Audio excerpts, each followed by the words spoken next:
మిత్రమా, ఒక చిన్న మాట చెప్పనా? తండ్రి చనిపోయిన తర్వాత కన్న తల్లి భారమని భావించిన ఓ కొడుకు ఆమెను వృద్ధాశ్రమంలో చేర్పించాడు.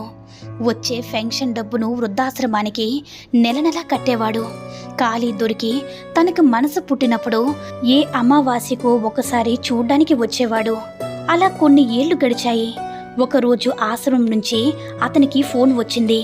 మీ అమ్మగారికి బాగోలేదు, చివరి క్షణాలు లెక్క పెట్టుకుంటుంది, మీరు వెంటనే రండి అని. తన తల్లి శక్తినంతా కూడా తీసుకుని, బాబూ, నా చివరి కోరిక తీరుస్తావా అని అడిగింది. తల్లి చేతిలో చెయ్యేసి చెప్పమ్మా అన్నాడు ఆ కొడుకు. నాయనా, ఈ ఆశ్రమంలో ఫ్యాన్లు పెట్టించు, ఒకటి కూడా లేదు. ఆహారం పాడవకుండా ఫ్రిడ్జ్ కూడా కొను. కొన్ని రోజులు నేను తినకుండా పడుకున్నాను అన్నది తల్లి.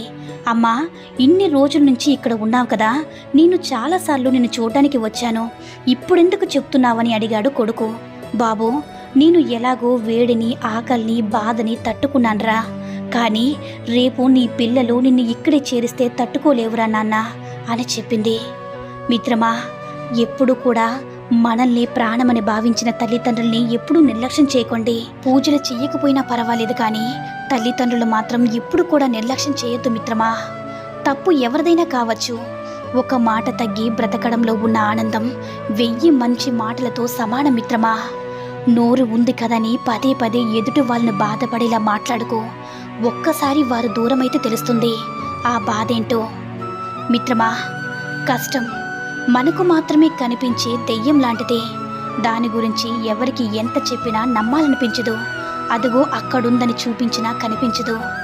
కోపం ఇలా వచ్చి అలా వెళ్ళిపోయే భూకంపం లాంటిది. ఒక్క క్షణం కంటే ఎక్కువగా ఉండదు.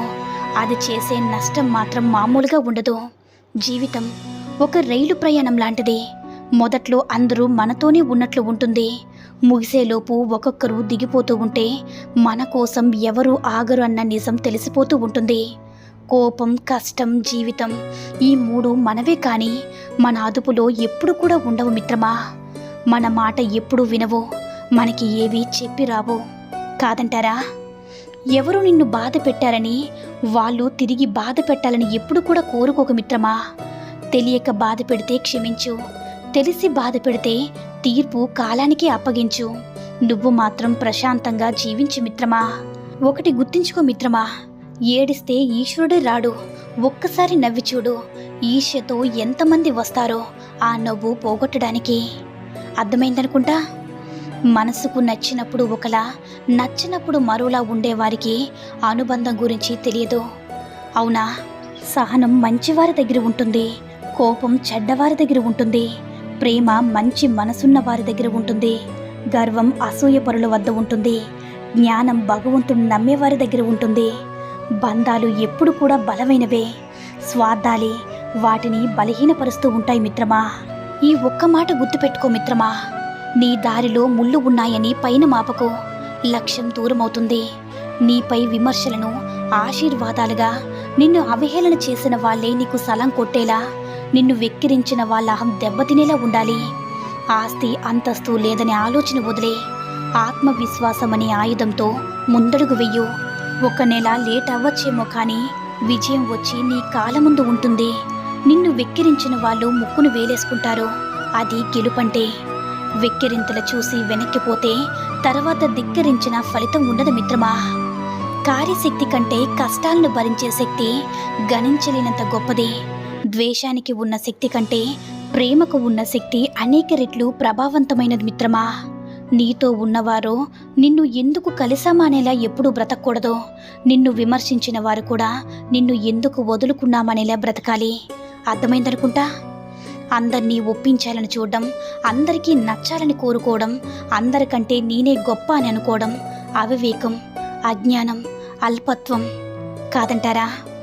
కోట్లు కూడబెట్టి కడుపు నిండా తినలేని వారికంటే కష్టాన్ని నమ్ముకొని కడుపు నిండా తినేవారే ఎంతో అదృష్టవంతులు మిత్రమా. మనసుకు గాయం చేశారని మనుషులను దూరం చేసుకోవడం వల్ల సమస్యకు పరిష్కారం లభించదు. ఎటువంటి పరిస్థితుల్లో మనతో కఠినంగా మాట్లాడాల్సి వచ్చిందని అర్థం చేసుకోగలిగితే 100కి 99 సమస్యలు తీరిపోనట్లే. కాదంటారా? పిల్లనిచ్చేటప్పుడు ఉన్నోడా లేనోడా అని కాదు, మనసున్నోడా అలవాట్లు లేనోడా అని చూడండి. ఎందుకంటే సంపాదిస్తే డబ్బులొస్తుంది, కానీ సంస్కారం రాదు కదా. గ్యారెంటీ లేని జీవితానికి కోపం, అహంకారం, అసూయ ఎందుకు మిత్రమా? బ్రతికిన 4 రోజులు నలుగురితో బ్రతకాలి. పోయేటప్పుడు డబ్బు, హోదా ఇవేవి మనతో రావు కదా. గెలిచినవాడు ఆనందంగా ఉంటాడు, ఓడినవాడు విచారంగా ఉంటాడు. అవి 2 శాశ్వతం కాదని తెలిసినవాడు నిత్యం సుఖంగా ఉంటారు. కాదంటారా మిత్రమా?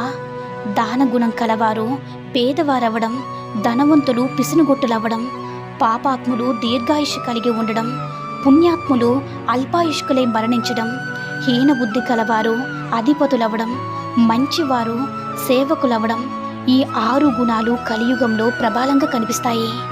అవునా? నీ మొదటి విజయం ఏంటో తెలుసా మిత్రమా? నిన్ను నువ్వు ప్రేమించుకోవడం, నిన్ను నువ్వు గౌరవించుకోవడం, నిన్ను నువ్వు నమ్మడం. ఇవన్నీ నువ్వు చేస్తే జీవితంలో విజయం సాధించినట్లే.